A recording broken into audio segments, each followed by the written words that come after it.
Hello दोस्तों, कैसे हो आप सब। मैं हूं सोनी, आपकी जीएल स्टोरी टेलर और राइटर। बिना किसी देरी के आते हैं सीधा स्टोरी पे। फोर्स लव का पार्ट 84। पिछले पार्ट से आगे चलते हैं। ओके, रूही को दिखाते हैं जो कि पार्क से निकल के आ जाती है कार में, और वो बोलती है ड्राइवर को कि उस हॉस्पिटल में मुझे ले चलो। एंड देन वो करता है कार स्टार्ट और ये लोग वहाँ से निकल जाते हैं। और यहाँ राहुल के गुस्से की सीमा नहीं रहती।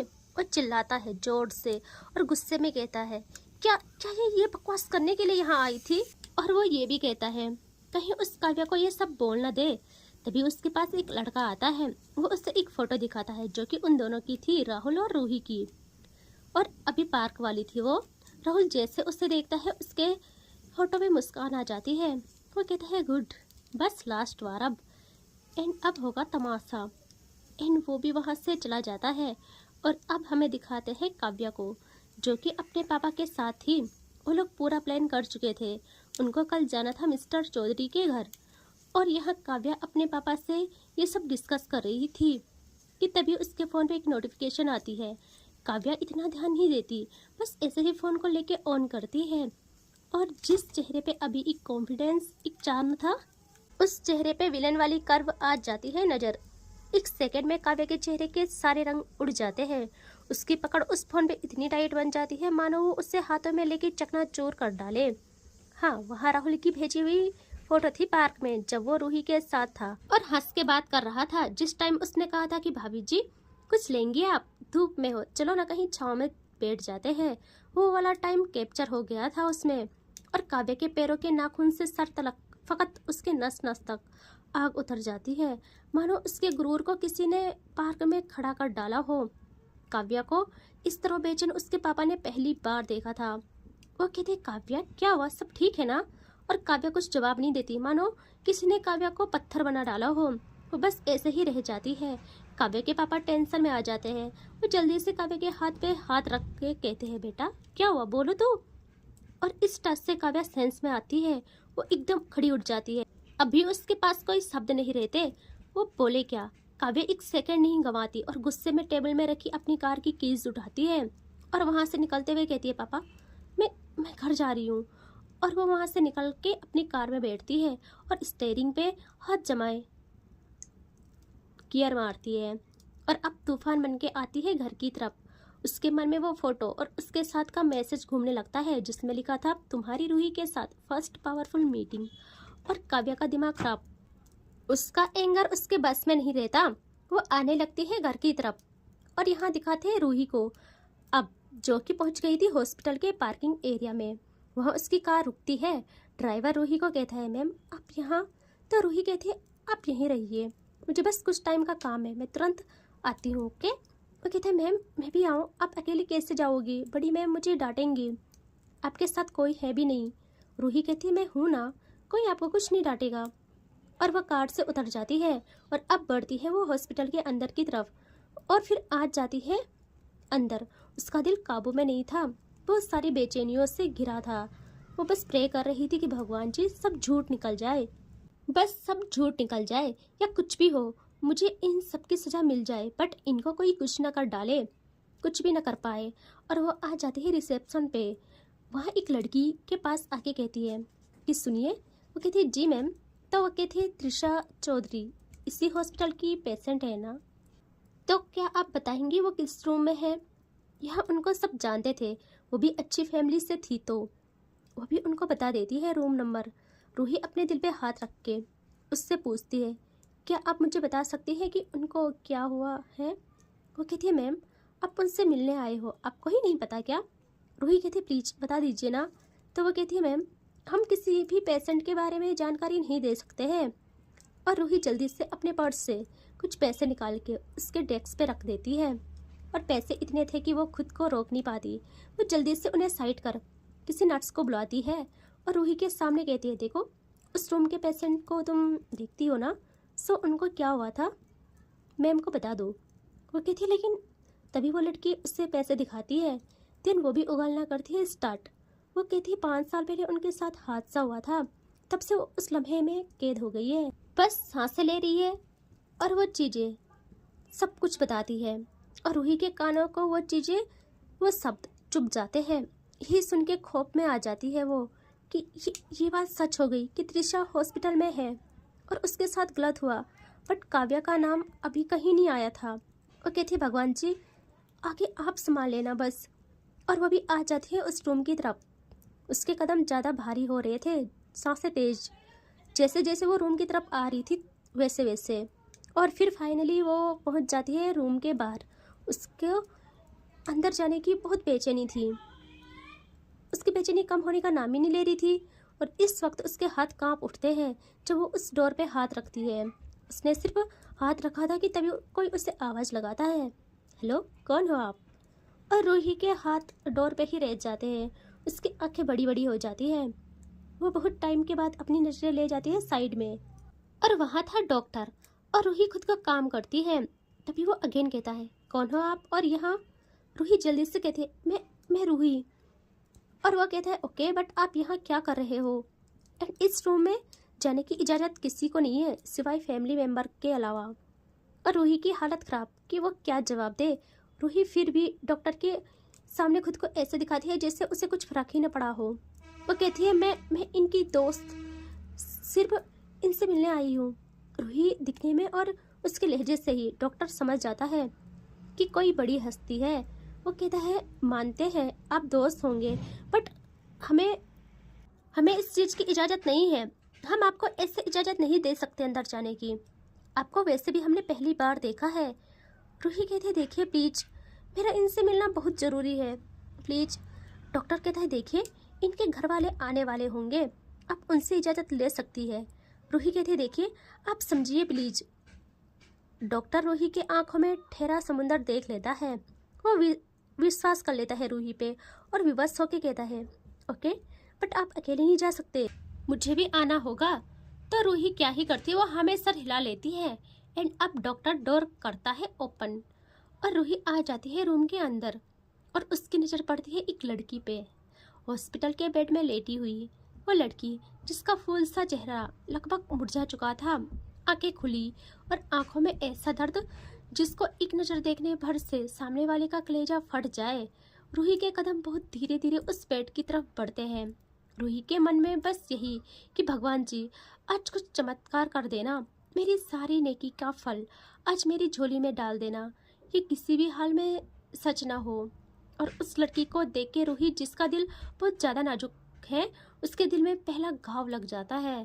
और रूही उसकी हालत ऐसे कि उसके चेहरे पे देख के ही वो कांप उठती है। बट फिर भी वो अपने हृदय को मजबूत बनाती है सिर्फ काव्या के लिए। और त्रिशा ऐसा नहीं कि पूरी तरह बेहोश हो, बस उसका माइंड उसी पल में स्टिफ हो गया था। वो बस आंखें खोले किसी अलग ही दुनिया में सांस ले रही थी। रूही कुछ भी करके त्रिशा के सामने आ जाती है और त्रिशा के आंखों के सामने जैसे रूही आती है त्रिशा को दिखाते हैं, जो कि बिल्कुल मूर्ति बनी बिना पलके झपकाए रूही को देखती रहती है। उसके मुंह से आवाज़ें सिर्फ तब आती थी जब उसके मन की पीड़ा हदें तोड़ देती थी। कोई याद उसके नाजुक हृदय को बार बार यादों की चोट मारता था। तब उसकी आवाज़ें निकलती थी, वो चिल्लाती थी, अपने दर्द को, अपनी यादों को सहन नहीं कर पाती थी। सिर्फ तब उसकी आवाज़ निकलती थी। बाकी 5 साल से उसने किसी से बात तक नहीं की थी, किसी के साथ बात तक नहीं की थी। उसके मन में कुछ तो था। यह रूही पूरी हिम्मत जुटा के उस डॉक्टर को देखती है जो उसे ही देखे जा रहा था। रूही को देख के वो थोड़ा शक नहीं करता उस पर, क्योंकि रूही बहुत ज़्यादा मासूम थी। उसको देख के ही हर कोई उसकी मासूमियत पे कायल हो जाता था, तो वो उतना शक नहीं करता बट देखता रहता है कि ये कह क्या रही है। और रूही त्रिशा को अपनी लड़खड़ाती आवाज़ में अब कहती है, त्रिशा। और उसके मुंह से बस इतना ही निकल पाता है। दूसरे ही पल उसकी नज़र डॉक्टर पे चली जाती है अगेन। और डॉक्टर उससे बताता है कि ये किसी के साथ बात नहीं करती है। रूही अगेन त्रिशा को देखती है और अब रूही आंखें बंद कर देती है। फिर कुछ पल में खोल के त्रिशा को कहती है, त्रिशा मैं नहीं जानती क्या सच है क्या झूठ, लेकिन जिस तरह के दर्द से आप गुजर रही है मेरे दिल में भी उससे कम दर्द नहीं है। मैं जानती हूँ ये वक्त ये सवाल करने का नहीं है, यह जवाब आप भी न दे पाओ, लेकिन मुझे बस इतना कहना है कि अब बात मेरे सुहाग पे आ गई है। मेरे लिए जिंदगी से ज़्यादा ज़रूरी ये जानना हो गया है। और त्रिशा के आंखों के कोने से पता नहीं क्यों इस बात पे आंसू की धार बह जाती है। रूही की नज़र त्रिशा पे नहीं थी, वो उससे नजरें ही नहीं मिला पा रही थी। वो अब कहती है, त्रिशा मैं मिसेस रूही काव्या सिंघानिया हूँ। और रूही के मुंह से ये 3 लफ्ज़, भाई जैसे ये 3 लफ्ज़ निकलते हैं त्रिशा के अंदर मानो किसी ने जान डाल दी हो। एक हवा का झोंका दोनों को छू के गुजरता है। त्रिशा की आंखें बेताब हो उठती है। उसके बेजान जैसे शरीर से मानो किसी ने उसकी रूह निकाल ली हो। उसकी सांस तेज हो जाती है, आंखों से बेतहाशा आंसू गिरने स्टार्ट हो जाते हैं और रूही को उसकी हेवी सांसें सुनाई देती है। उसकी हेवी सांसें फील होती है।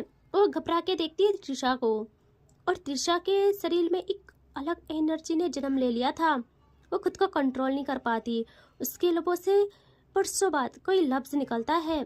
उसके हाथों में जान आ जाती है। अपने दोनों हाथों को अपने सर पर रख के चिल्लाती है। वो बहुत जोर से चिल्लाती है। वो बस एक लफ्ज़, काव्या नाम का, काव्या की नाम की माला जपती है। वो बहुत जोरों से चिल्लाती है और जैसे उसके मुंह से ये नाम सुनती है रूही, उसके पैरों के नीचे से ज़मीन गायब। यहाँ डॉक्टर भी हरकत में आ जाते हैं जब त्रिशा की चीखें उसके मुंह से निकलती है।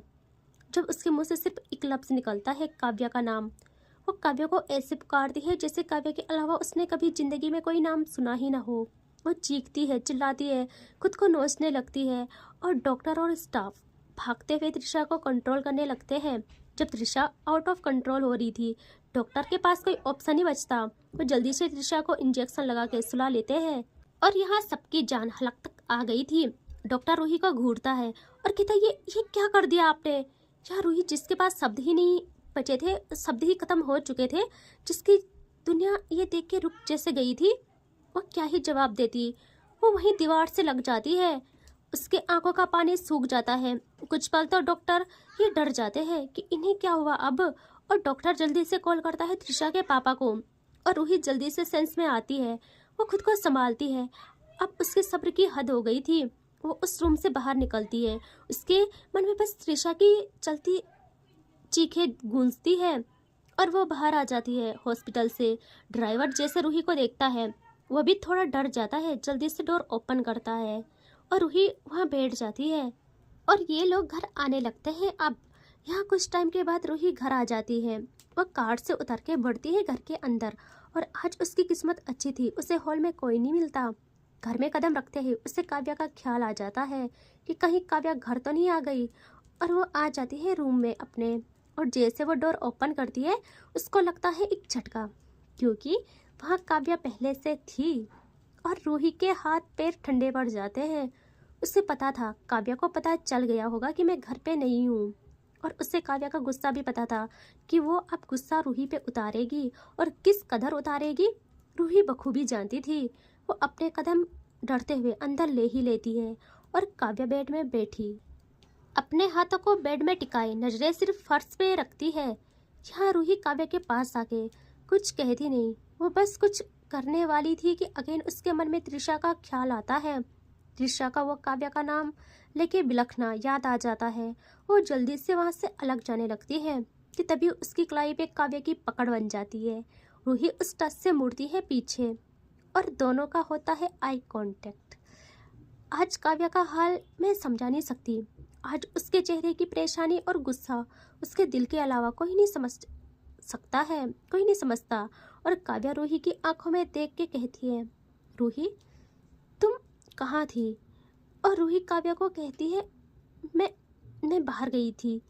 इस टोन में आज काव्या रूही का जवाब सुनती है।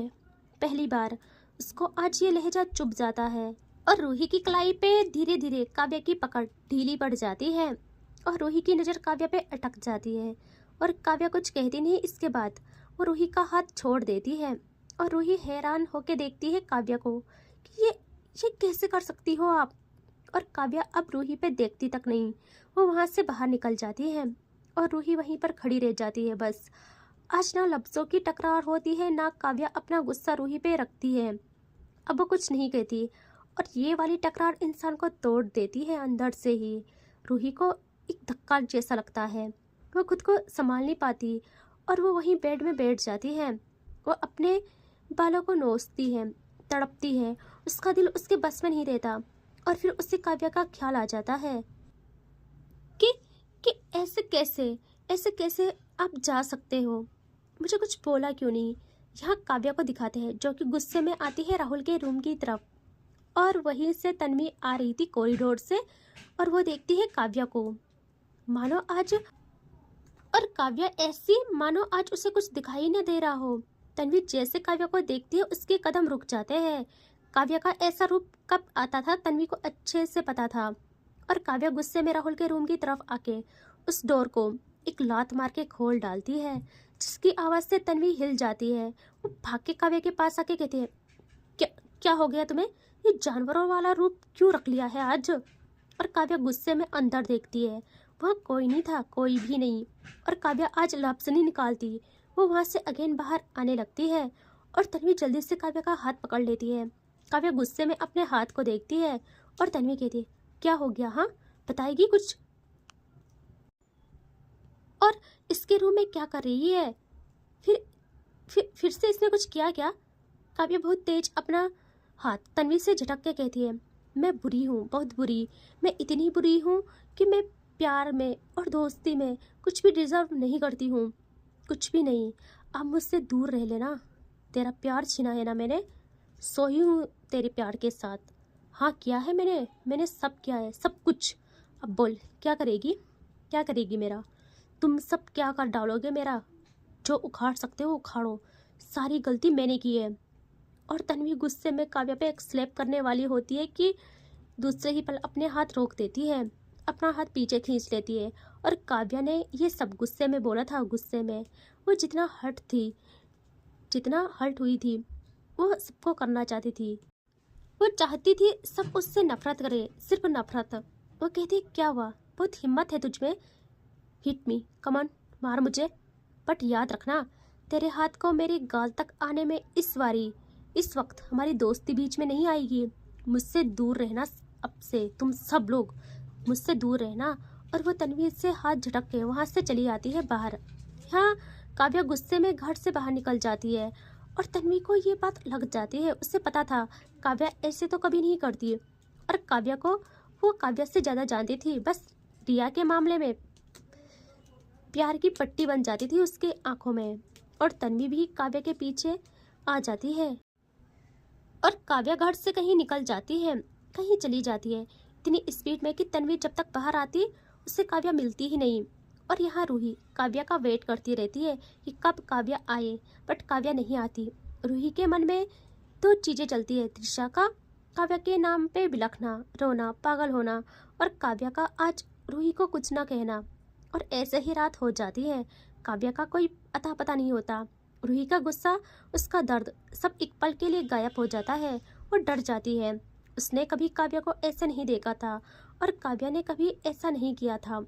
बिना रूही को कुछ कहे वो चली गई थी और रूही बेसुध रूम से बाहर निकल जाती है अब, और वो आ जाती है हॉल में। यहाँ जैसे वो हॉल में आती है, वहाँ काव्या की माँ जल्दी से रूही को कहती है, रूही जिसके कदम बाहर को निकले ही थे उसके कदम थम जाते हैं। वो देखती है उनको और वो कहती है, रूही काव्या कहाँ है, मैं कब से उसका फ़ोन ट्राई कर रही हूँ, उसके पापा कह रहे थे कि वो कब का घर आ चुकी है, वो वहाँ से गुस्से में निकली थी, क्या बात हुई होगी, तुम्हें तो पता होगा बेटा। यहाँ रूही को ये भी पता नहीं था, उसकी घबराहट ज़्यादा बढ़ जाती है, बट वो काव्या की माँ को कुछ फील नहीं कराती, उनको परेशानी में नहीं देख सकती थी। वो कहती, मम्मी जी वो उनका फ़ोन आया था, मुझे आया था, वो बोल रही थी कि आ रहे हैं वो बस। और वो कहती है, बेटा आप कहाँ जा रही हो फिर। रूही कहती है, कहीं नहीं मम्मी जी, बस मैं किचन में। और वो बात पलटते हुए किचन में आ जाती है। यहाँ टाइम गुजरता है बट काव्या नहीं आती और रूही काव्या को कॉल पे कॉल करती है, उससे नहीं रहा जाता। वो कॉल पे कॉल करती है काव्या को, उससे फिर भी कोई रिस्पॉन्स नहीं मिलता, कुछ भी नहीं। और रूही क्या करे, उसको कुछ समझ नहीं आता, वो रोने लगती है और खुद को कोसने भी। यहाँ रूही फिर करती है तन्वी को कॉल, तन्वी भी जल्दी से उठा लेती है। रूही कहती है, सुनिए इनको देखा है आपने, प्लीज़ मुझे बताइए। तन्वी कहती है, भाभी जी मैं भी उससे ही ढूंढ रही हूँ, कोई बात हुई है क्या? वो गुस्से में वहाँ से निकली थी। रूही की सांसें थरथराने लगती है। रूही बस रोने लगती है और रोते हुए कहती है, प्लीज़ उन्हें ढूंढ लाइए, मैं मर जाऊंगी वरना। प्लीज़ उन्हें ढूंढ लाइए, मेरे पास लाइए। रूही करे तो करे क्या? वो घर वालों को भी नहीं बताना चाहती थी, ना ही वो सहन कर पा रही थी इस दर्द को, इस बेचैनी को। और अब ऐसे ही टाइम बीत जाता है और रात हो जाती है। रात होने के साथ साथ रूही के डर में भी इजाफा हो रहा था। वो खुद को संभाल ही नहीं पा रही थी। वो फिर घर वालों की नज़रों से बच के चुपके से घर से बाहर निकल जाती है और फिर कॉल करने लगती है काव्या को। काव्या फिर भी कॉल नहीं उठाती और रूही तन्वी को भी अगेन कॉल करती है, बट इस बारी तन्वी भी कॉल नहीं उठा रही थी। रूही के मन में बहुत बुरे बुरे ख्याल आने लगते हैं। उसके पास भगवान जी से प्रे करने के अलावा कोई ऑप्शन नहीं बचता। एंड इससे आगे देखेंगे नेक्स्ट पार्ट में। ठीक है, टेक केयर, बाय बाय।